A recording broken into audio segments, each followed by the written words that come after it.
thank you for coming to the second version of Resident and Family Education for Memory Care at the Glen. And as soon as I figure out how to advance these slides, there we go. So I think everybody knows me, but for those on the camera, I am Andrea Hebert, Executive Director and Vice President for Any Senior Living, and I wanted to introduce Rochelle Ives Archer, who is sitting in the audience. She is our Assistant Director and Manager of Resident Services.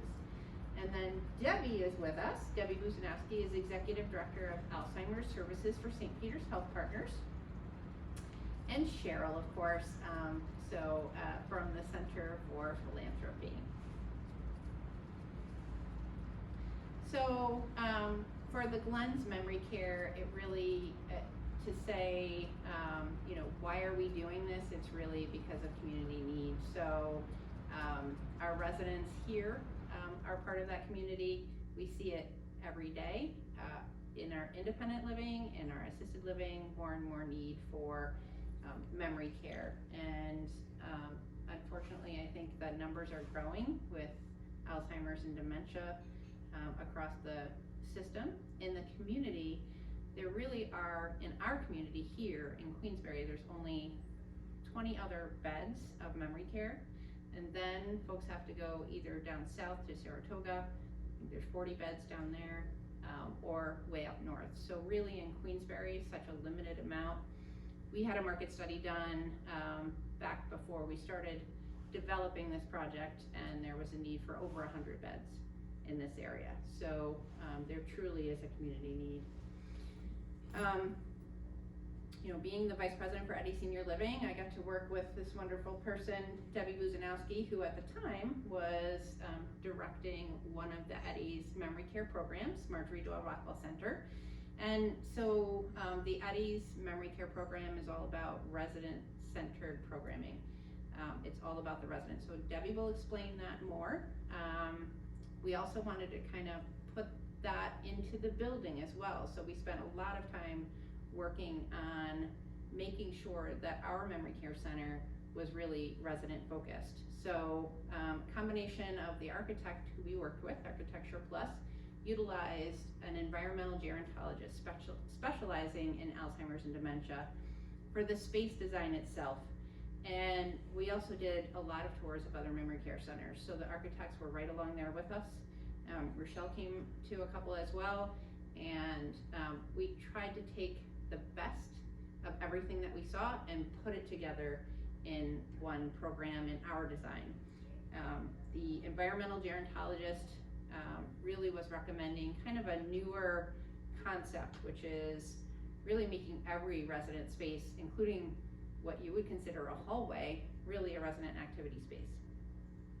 Connection to the outside and nature, sure Debbie will tell you, is ultra important. So we try to, even in the North Country, when weather can be a bit harsh in the winter, have that connection to the outside. So in all of our spaces, we're trying to have more light enter the building and have a connection to nature in some way.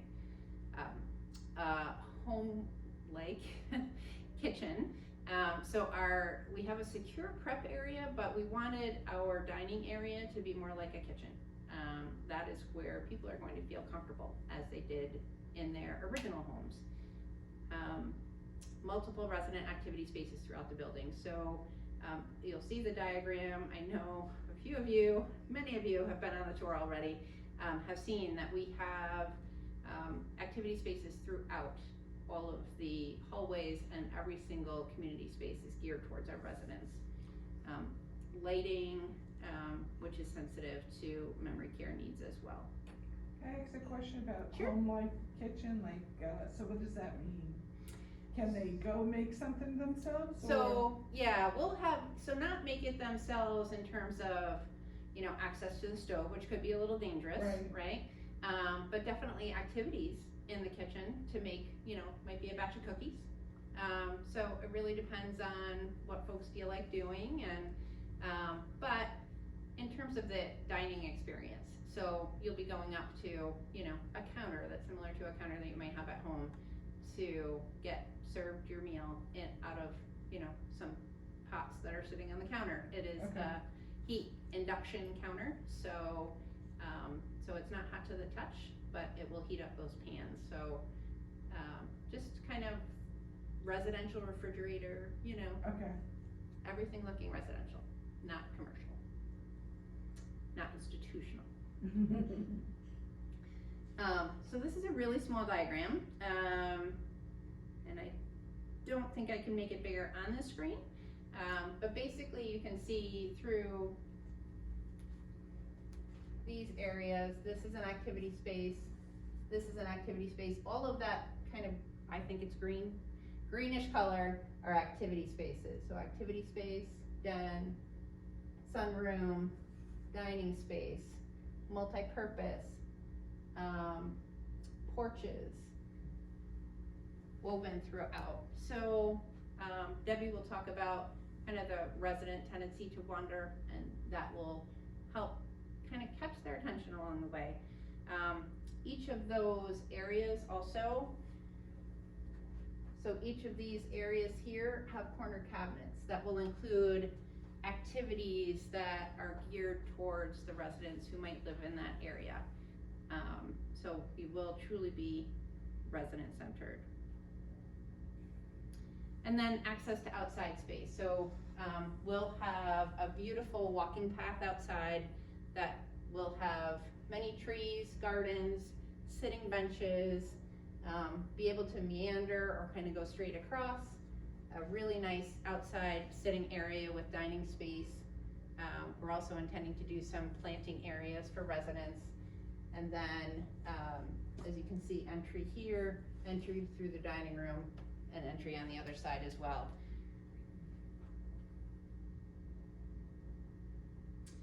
So I think what differentiates the Glen's program is it's designed specifically for memory care residents, where some of the other communities are sort of refurbed into a memory care space. This is designed specifically for these residents in mind.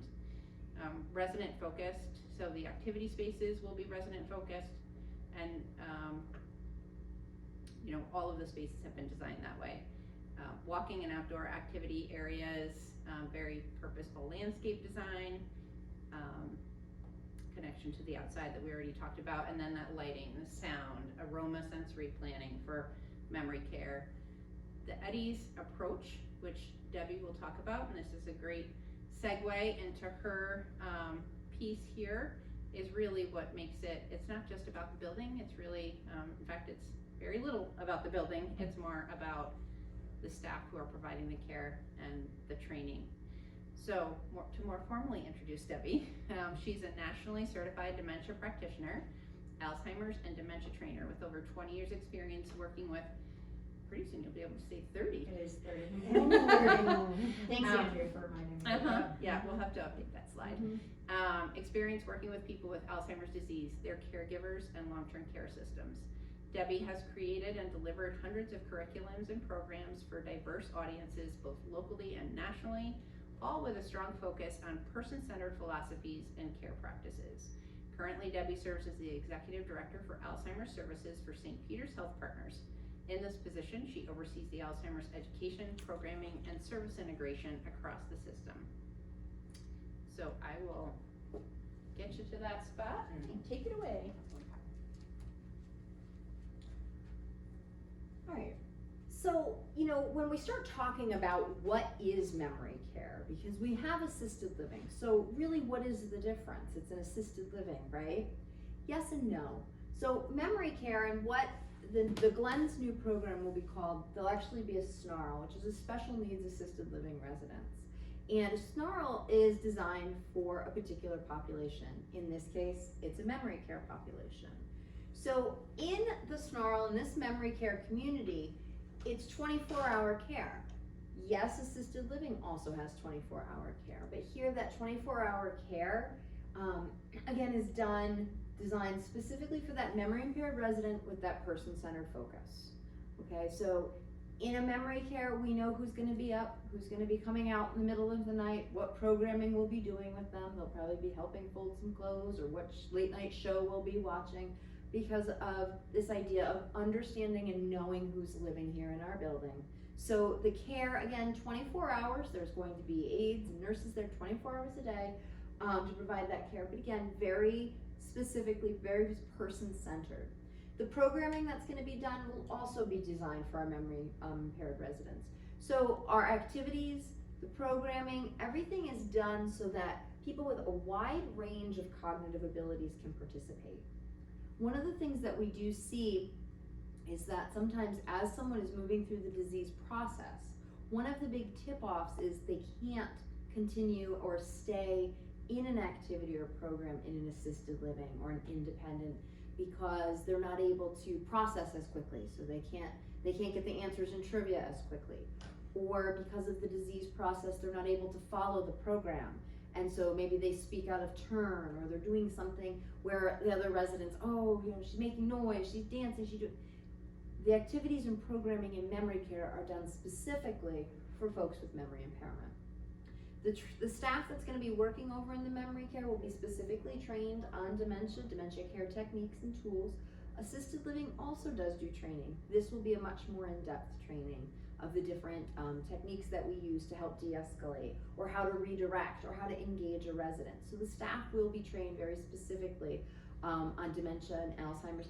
And depending on who's living in the building, there could be different topics at any time that the staff needs extra education on. A memory care community, as Andrea really talked about, it's designed to promote active and secure living. So yes, there's a secure door, so they are secure within the building, but once you go through that door, that is their entire home. And so it's not like here where there's an apartment where they eat, sleep, and that. Here they have a bedroom, and just like a home that you or I have, they have their bedroom where they sleep, but they have plenty of space to do other activities. They have an area to eat in, they have an area to go read the paper. They have an entire building worth of space to use. And that becomes really, really important. I'm going to talk a little bit more in a minute about why that becomes important. Because residents with Alzheimer's and dementia do like to wander and like to move around. They like to see different opportunities in front of them. They may not have the ability to sit in their room and say, oh, you know what? I think I want to go do a puzzle right now. They don't have that. But if they're wandering about the building and there's a table with a puzzle, that's where they get engaged. So the building is designed that way so that there is that ability to promote activity. And as Andrew was pointing out on the green areas, there's just an abundance of space in the new building where activity can be happening. The one thing about memory care is that some people think that once they move to memory care, that's the final move that a person has to make. It's very important to understand, however, that isn't. In most cases, someone will move to memory care. There are regulations about a residence that's a snarl, what they can and can't do for somebody medically.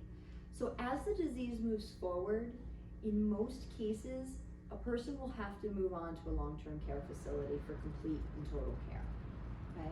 But this memory care, the way that it is, and it's so important in the whole continuum of care, is it allows somebody with memory impairment, with cognitive changes, to live their very best life while they're going through this disease process. Can they do that in assisted living? Absolutely. But what we find is by using these different approaches, that quality of life is much higher for someone with cognitive impairment. The safety factor is huge. The well-trained staff, as I've spoken about, staff here at the Glen is going to be going through some core training, dementia training with myself and Rochelle, and then they're going to have a variety of different topics. They're going to know before people start moving in a lot of techniques for redirecting folks, for engaging them in different things, to get them out of their rooms to come and engage. So there'll be a pretty plentiful training for the staff, so they feel confident in what they're about to work with. The entrances and exits are secure, and again, it's not a lockdown unit. People say that, oh, they're locked in. They're not, they're secure. Once you get through the secure door, they have total freedom throughout the building. And even to some people, a little bit scary, they have complete freedom outside as well. So the Glen has been designed with a massive outside area, which is absolutely essential for folks with Alzheimer's and dementia. Wandering, as I said, is one of the ways that we see people kind of ease their anxiety through this disease process. And walking outside is something natural, especially a lot of folks up here in the North Country. We go outside when it's -5. It's outside, right? This is where we live, so we go out. And it's a natural part of our life to be able to have access to outside. So the way the Glen is designed is that the backyard area is completely secure as well, which means the residents can go outside 365 days a year, 24/7. As long as they're appropriately dressed, which staff will be alerted when a door opens, they'll be able to see, do they have a coat on, do they have mittens on, do they have shoes, boots, whatever it is, but they have the independence to say, I'm gonna go outside and walk on the walking paths, which are visible to the staff, to go plant if they wanna plant in the garden, to go trek on trees, to just sit outside in the sun. I imagine that in some days, as they do at other facilities, having their meal outside, right? Having musicians come. So having that outdoor space is really huge, but it's safe, they're secured in there, but they have that independence, and giving folks with Alzheimer's, dementias, independence back is huge. For many of them living at home, what they're hearing all the time is no. No, you can't go outside. Oh, don't go out the door. Oh, don't go, don't. Here, we say, go outside. Go wherever it is that you feel you wanna go. And that is a huge piece of independence and a huge piece of really good quality memory care. As I spoke a little bit ago, programming is really designed for those memory impaired individuals. So as we're working through the different activities, we're making sure that everybody is able to participate on some level. And Andrea spoke before about cooking. And you asked, will they be able to prep a meal? They probably won't be able to prep a meal, but in activities they will. So when I was working at Marjorie Door, they did an Italian dinner. We had an immense amount of Italians and they all wanted to cook, right? So they came in, we have a stove, we have a whole kitchen in our activity room, and they all prepped that dinner. So we had people mix the meatball mix, we had people roll meatballs, we had people making sauce, we had people cutting bread. Everyone was able to do that and participate on their level. So those that could, mixed and used the stove with supervision. Others cut the bread. Others were making the balls. So whatever it was that they could participate and how they could participate, our staff was making sure they engaged at that level. And that's truly what some of this very specific programming is. It's really about making sure that that person is able to engage in what would be a normative fashion. So all those people making that Italian dinner have done that for years, right? But because of their disease, they can't do start to finish, but they can do different pieces of that. And so that's really where we're talking about programming at all different levels and engaging at different levels. The other piece to really strong programming is the person-centered techniques. And person-centered philosophy is just really that every person that comes to live with us in Eddie Memory Care, we treat them and know everything we can about them so that we are meeting them where they are. What is it you used to do for fun? How can we somehow connect that for you now? Where did you used to travel? So that maybe you're in our travel programs, and we make sure if we're doing something on France and that's where you happen to travel, that you're involved in that program. So our staff not only takes care of them, but learns all we can about them.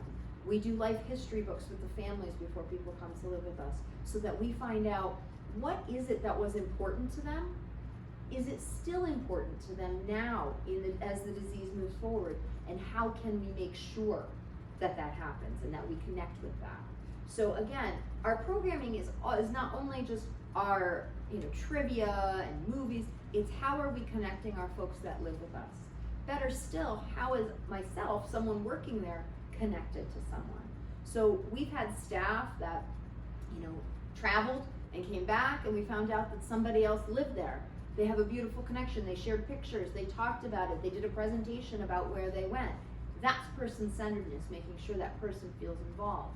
If they used to play the piano their whole life, making sure they have access to that and allowing time for them to be able to do that. So person-centered care is really about the one person, because if you think about it, none of us wants to be treated the same as everybody else, right? If I go to the doctors, I want my care to be specific, you want yours, everyone wants them to be taking care of me, how I want it. And that's exactly the same way we provide memory care. And knowing about their past is extremely important because unfortunately in this disease, the person is moving backwards in time. So where we were and where we are now is not really. So if they're an 85-year-old person, they are not an 85-year-old person living in 2022. Typically, they feel that they are much younger and that they have different things going on. And that's why we see some of the behaviors we see, wanting to go home so we have kids to get off the school bus, because that's the age we think we are. Or looking for our car, because I've got to drive home, because if the age they are, they think they should have that car. So knowing a person's history and knowing where they were in that helps us to program specifically for folks and to make sure that we're addressing their needs and wants to the very best of our abilities. When we do that, that adds to high quality memory care. So the programming is done, and we make sure that we do a lot of the great stuff. That bingo never goes bad. Always bingo.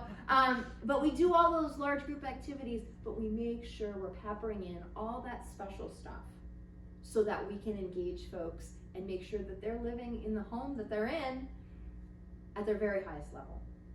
One of the things that Andrea brought up are the cabinets that have, and it's called games, but items that are usable. And I like to think of those as the average everyday in the household, okay? So when you think of activities and engagement, you think, oh, they're gonna play bingo, oh, we're gonna bop a ball around. But I don't think, and I've been saying this for my long, thank you, 30-year career, I've been saying, I don't go home at night and have someone smack a ball at me, unless my kids are really upset. But smack a ball at me, right? That's not my activity of choice. It's not my engagement in my home. Usually I go home, I don't cook, but there's food there, right? So maybe I'm helping with that. But I'm probably gonna fold clothes, or I'm gonna look through some magazines. Maybe as the evening goes on, I might work on a puzzle with one of my daughters. I might watch a show. Those are the things that I do, right? And work, but those are the things that I do. Play with my dogs. So that shouldn't be any different because I'm living in a big building. My only engagement opportunity shouldn't just be someone hitting a ball at me or, oh, bingo. That's why we'll have tools and items so folks can engage that way. Clothes to fold, that's very normative for all of us, isn't it? It's the job that never ends. We always have laundry, right? So there's clothes to fold, and in some cases baby clothes, because some of our residents have moved back to the point that they have babies in the house. Right? We often joke with Andrea that her ultimate thing would be office supplies, right? Counting, pencils, pens. I always say she's gonna have spreadsheets. I work for her, I know, she loves her spreadsheets. She'll have spreadsheets to look at, right? Those are her, right? Those are her thing to look through, are those spreadsheets. So for her, that's what's gonna engage her, you know? Rochelle likes to work out and go for walks. She'll be the first person that's outside. She'll be that first person that's outside taking a walk, right? She's not necessarily gonna sit down and wanna play a game. She wants to be moving. So it's knowing the people and who we are and making sure we have things to make sure we connect with them. And that's how our programming is aimed at folks. It makes the living space a normal home. I have been saying since the project started, we don't say home-like, because it is their home, right? Mom, this is where your home-like environment, it's not, Mom, this is your home. So in my home, I have the things that engage me, and that's why programming is kind of that way. And our staff, especially our activity staff, is very well versed on being able to make sure that we're meeting people where they need to be. Very high level groups that maybe are your travel group that read and discuss travel, a painting group, and then maybe you have a more sensory, sensory quieter group, and you do some small trivia or some small group discussions. But we meet people everywhere, and the staff is really well attuned to be able to do that. Outings and community activities are huge, and I know that COVID has kind of taken a bit of that away from us, but things are opening, we're starting to get out there more and more. And for the memory care community, it's no different. Residents still love going to the museum. A lot of our local museums actually have programs for folks with Alzheimer's and dementia, and they go and do a program at the museum.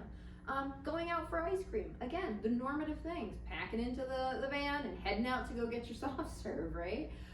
Martha's is just up the road, right? We're gonna go get our Martha's. That might be what I do when I leave here. Go get Martha's, but It's the normal things. It's going out in the community because this is where I live and I go out. I go out in the community. When we're going to do something like an Italian night, it's who's going to the grocery store to shop, who can come with us to go do that. So those type of activities will also happen there. Andrea touched on the fact that the whole building is designed specifically for our memory impaired folks. So the room design and the features in those rooms. The rooms are set up, and the environmental gerontologist also worked with us on some shapes of the room. So we have a traditional square room, but we also have some trapezoid rooms. And the rooms with the trapezoid are kind of designed so that folks that are sitting in their room, the way that they'd be sitting would be out to the hallway, encouraging them maybe to go up out and see what's going on a little bit more. The rooms are designed, and although folks can arrange whatever furniture they want, we really encourage that the beds are arranged so that when they wake up in the morning, the first thing they see is that bathroom, right? That's where I have to head. So the rooms are designed, and the features in the room are all designed so that they're getting cues from the room, and cueing becomes huge in this disease process. We don't want to do everything for somebody. We want them to be able to do. And one of the ways we do that is through cueing. If I can just see the bathroom and know I have to go in there, I've cued, versus having to rely on someone to come and remind me and take me in there. It's cueing instead. So the rooms are designed that way.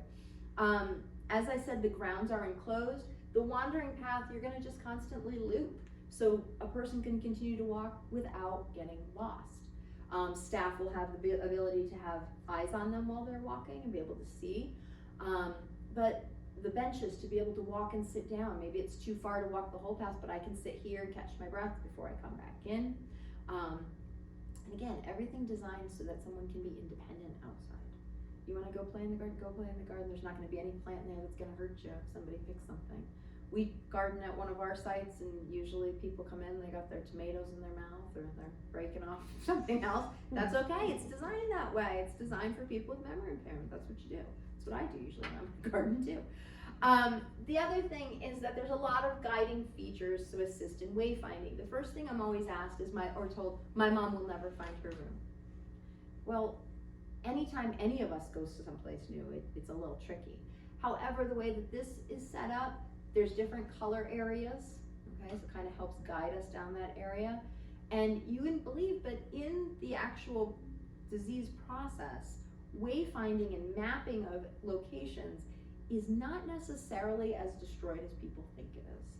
So once we start to learn that going down the blue hallway leads to my room, we start to learn and map that on pretty quickly to the blue hallway. There'll be areas that will indicate kind of where a person's room is, again with cues, with mementos and items outside the room.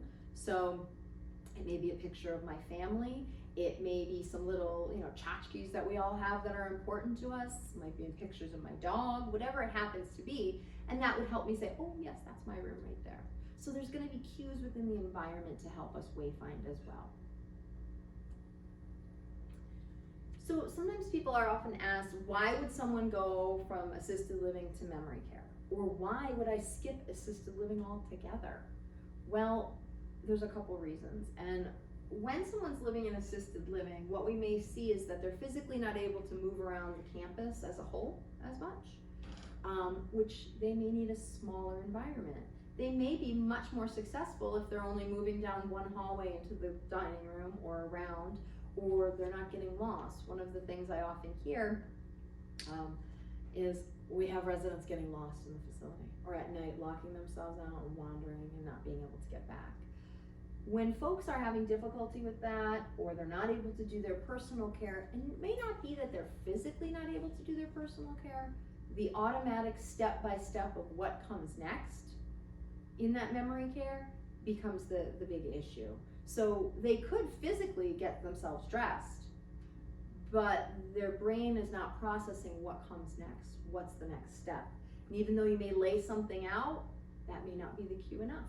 Sometimes it's having that staff trained to know, okay, we're gonna move to this, okay, we're gonna go with this. So sometimes it is that cueing that comes along with it. So the physical doesn't necessarily that they can't physically do it, it's that they could, they need some cueing on it. And that's that inability to, self-direct in thoughts, planning, and action. When should I go down to dinner? When do I wanna eat? Do I wanna attend this? In memory care, you have staff saying, it's dinner time, we're gonna come on, head on out, let's come on down. Or, hey, we have, this performer coming, we have a musician, come on outside. We're actually telling and reminding and being much more aware of who isn't present, right? Who's not coming down. But again, making sure that those folks that are kind of lost, that I'd be sitting in my room because I forgot what time it is until someone comes to get me, those folks aren't going to have that. They'll instead be told where things are, how things are happening, what to do next. Folks with Alzheimer's disease and dementia, one of the things they say pretty regularly when they're confused is, what do I do next? What's next? Where do I go? And in this case, the staff will be trained to engage them where they are, or tell them, go into lunch. There'll be direction and opportunities. And if they're wandering looking for where do I go, there's engagement opportunities everywhere, so they have the ability to engage wherever they happen to be. Another reason that we sometimes see folks transition from assisted living is refusing their care and medicine. A memory care site is not gonna fix that 100%, okay? And the big thing is, folks can always miss a med if they understand the consequence of not taking it. When folks have Alzheimer's and dementia, that doesn't always happen, okay? They just don't want that medicine. And I always tell my staff, especially some of the nurses that get very frustrated, if you think about it, a stranger, right, because that's what we are on our daily, even though we say our names 100 times, a stranger is giving you drugs, right? Am I gonna necessarily take them? My response is, depends on the day. But for most of us, right, a stranger handing you drugs, aren't you a little wary about that? If your dementia and Alzheimer's already is having some paranoia issues, and now someone is saying, here, take this. Here you go, take this. I might not want to. So there's different approaches and ways we have to kind of work around that and work with our residents in order to get them to maybe take those meds or have that treatment. And again, in assisted living, though they work and they do that and they reapproach, it's a different kind of, again, person-centered approach to how I'm taking my meds. I have residents that'll only take their meds if they're sitting next to them at breakfast. Then that's what we're gonna do, right? How is it that your dad would take his meds? Okay, well, we'll work on that. So again, it's that approach to that. A lot of times, the move from assisted living to memory care is because we're seeing social interactions being problematic. They may stop participating in activities altogether because they're getting lost in the activities. They don't know what's happening or going on. They can't keep up with what's happening. They may not be able to see or hear as well, and they may not be able to voice that. We have a lot of folks with Alzheimer's dementia who can't necessarily hear it, and they can't tell staff, oh, I'm not hearing it. They're not sure what's going on with them. So they're not participating in activities or not participating as much as they used to. They're losing interest in activities that they did once enjoy. So they may have been, the biggest, music fan out there. They can't because it's too much, it's too loud now. Their senses are overwhelmed. And a really big thing that happens in assisted living is that we see arguing and confrontation with other residents. Assisted living sometimes turns into kind of like high school all over again. There's groups of people that this one wants to sit with this one, but not that one, and I'll go to a program with her, but if she's there, I'm not going. And what happens is we start to get these confrontations. Mealtime is a really big indicator for staff when they start seeing people don't want to sit with someone else because she doesn't know how to use the fork or the utensil, or she can't keep up a conversation with us while we're eating because, again, the dementia is moving forward. So a lot of times the social indicators are there that the transitions should be happening. So folks that have loved ones in assisted living, yes, your loved one is getting unbelievable, exceptional quality care. But what's happening is if they have these Alzheimer's and dementias, they're not able to fully participate the way they should be. And they should be able to go down to their meal, sit with anybody they want, be cued to remember to eat without someone saying, oh my gosh, she doesn't remember. They should be able to go to an activity that they love, that maybe the staff is aware they need to be seated outside or at a lower volume, or they need to participate in a different way because of their sensory overload. that's what the difference really comes down to. A lot of times families will say, she's doing fine in assisted living. The question is, socially, are they? Because if they're not able to engage socially, they're missing a huge piece of life, right? If they're not attending programs, they're not going down to eat, they're not having a good, good mealtime experience, they're missing a huge piece. And that, to me, is one of the big reasons why we move people from assisted to memory care. And what we see is somebody that was staying in their apartment, wasn't coming out anymore, moves to memory care, and suddenly they're never in their room, right? Never in their room. And I've seen this time and again. I had a son who was very hesitant. Mom is gonna do horrible here. She's fine where she is, in assisted living. She just wants to stay in her room all the time. That's just who she is. She moved, okay? He said, but I'm gonna move her, we'll see how it goes. Moved her, called me frantic one day. I cannot get a hold of my mother, no one can find her. And I said, okay, I'll call you right back. And I went out. I said, does anybody see her? I said, yeah, she's been out here all day. She's been participating all day. And as I went out there, she was doing an exercise video and was up shaking and dancing and everything. Well, yeah, because she's engaging, she's participating, and she's doing what we all want to be doing, is having social interactions. So that's a big reason for transition, and to me is probably the biggest reason. Transitioning from assisted living here, it really will be a lot of working with Rochelle and the team. As someone's moving and maybe looking at memory care, and I know there are some folks that I think we've had discussions already, are really kind of hanging on waiting to move into memory care. They're working with that discharge plan. How are we going to move that over? What that's going to look like? I always tell people to visit the memory care facility, but as soon as this is open and people want to take a look, I know you've done a million tours, so people have been looking already. It's going to be beautiful, and a beautiful building doesn't equal quality care. But the thought and the planning that has gone into this building, I often joke with Andrea, as we were going through COVID, we would have design meetings about flooring, color, shape, and I think those meetings kept me going. I would be excited about that was something different. It was totally un-COVID related.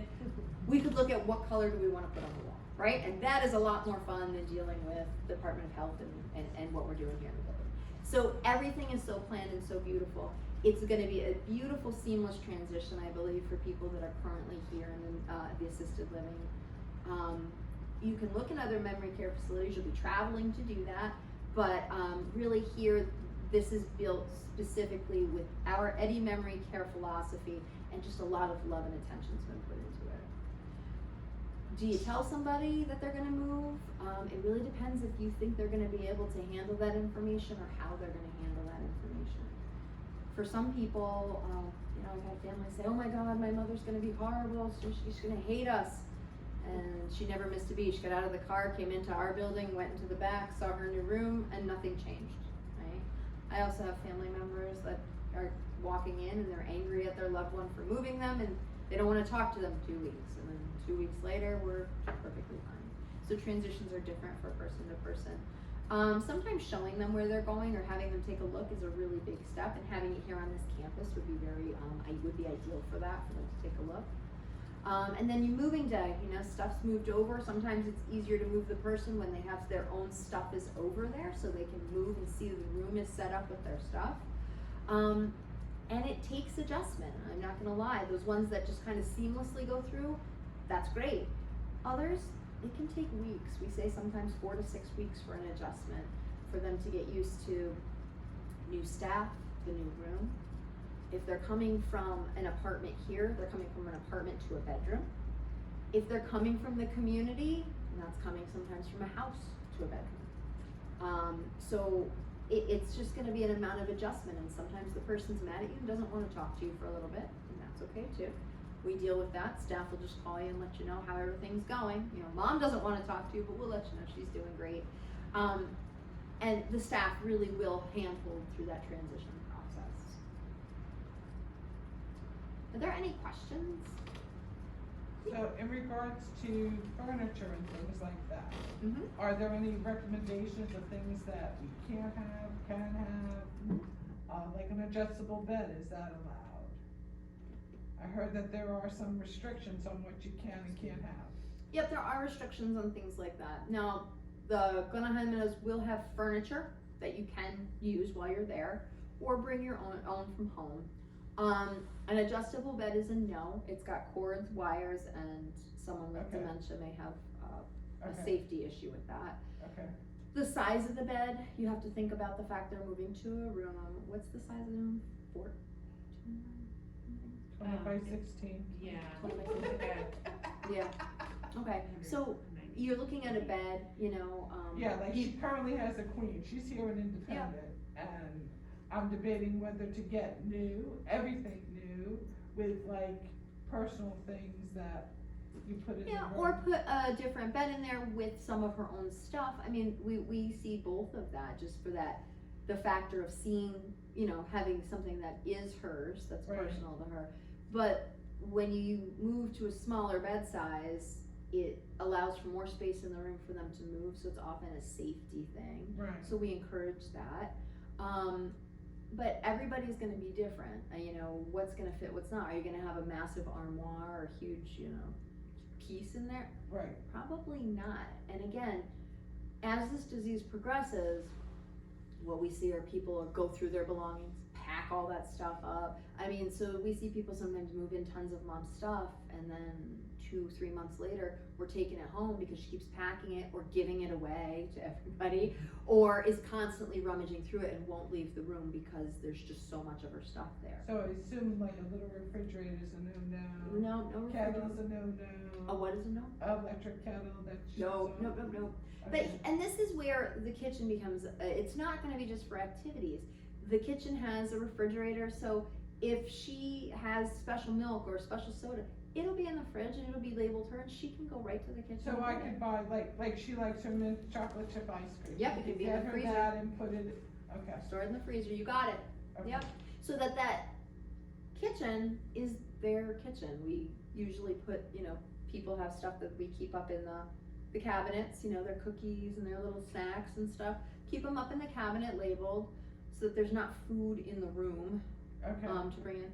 But it just like in our house, if I was watching TV and I wanna go grab, I'll run out and the staff will help them grab that bowl of their ice Okay. cream or a couple cookies if that's what it is. So yeah, Okay. so that's where that whole idea of it's their whole house, so the kitchen is there, so they can go out and have stuff in that. And some residents use that and are very aware of it and will go and open and get stuff out, and others just need a little, you know, oh, did you want some of your ice cream? And that queuing, so that also is where the staff. How do comes you in. find that people adjust to that, right? Because like going from where, especially like independent living, where you're doing everything yourself for the Mhm. most part, to having to go down the hallway. Yeah, I mean, it's kind of 50-50. You have people that love it because now they're not having to do everything themselves. Believe it or not, some folks with memory impairment doing all that stuff by themselves or for themselves really was very mentally taxing and actually can sometimes produce more anxiety for them than if we have that step or two back where they're not necessarily doing it. And that's also why the kitchen is the way it is they'll be able to be in and around that kitchen so they feel as if they're involved in that kitchen. But we have other people that, you know, are upset that they don't have a kitchen by themselves or their own living room to sit in. As the disease moves though, it's not as big an issue. You know, they begin to see and get used to the setup and see the benefit of having folks there or being able to go out and sit at the table and have other folks engaging with them. So a lot of the fight in the beginning tapers off pretty quickly. So do we get a list of like what we can have in the room or? I mean, they'll go over with you what Okay. you could or couldn't bring, but you really wanna look at the space because it becomes such a safety hazard if you put too much in that space. Okay. It really does. It really, really does. We had a family, that sent us a list and a diagram of how the room was gonna be set up. And there were 68 items on the list that they'd be bringing in, and I was like, this is a safety hazard. This is gonna be a nightmare safety hazard. And actually one of the daughters tripped on something on her way in the room, and I was like, So mom is gonna have, and they were the folks that within that first week had already taken half the stuff out because it was just it was overwhelming. Okay. So the staff will work with you, and as people move in, you'll see, it's just, there's things that, yeah, mom's missing, mom wants a special lamp, great, bring that lamp, that's gonna be in there, or mom wants a special, great, but the queen size bed and a huge thing of drawers, and, you know, it's just not gonna, Yeah. it'll cause more harm than it does good. Usually at an assessment, I will go over things that are allowed and not allowed, and then again at the closing. Okay. You know, a lot of it is Department of Health regulated, a lot of it's the size of the room, some of it may, like you had mentioned, safety issues, but. And sometimes it's person to person, she could have a whole dresser full of, you know, clothes and she'd be fine, no problem. We have other people that if they have more than 5 or 6 things in a dresser, then they're packing it, worrying about it, wearing all of it at once. I mean, the disease just, it moves so differently in every person that you just never know. Okay. Other questions?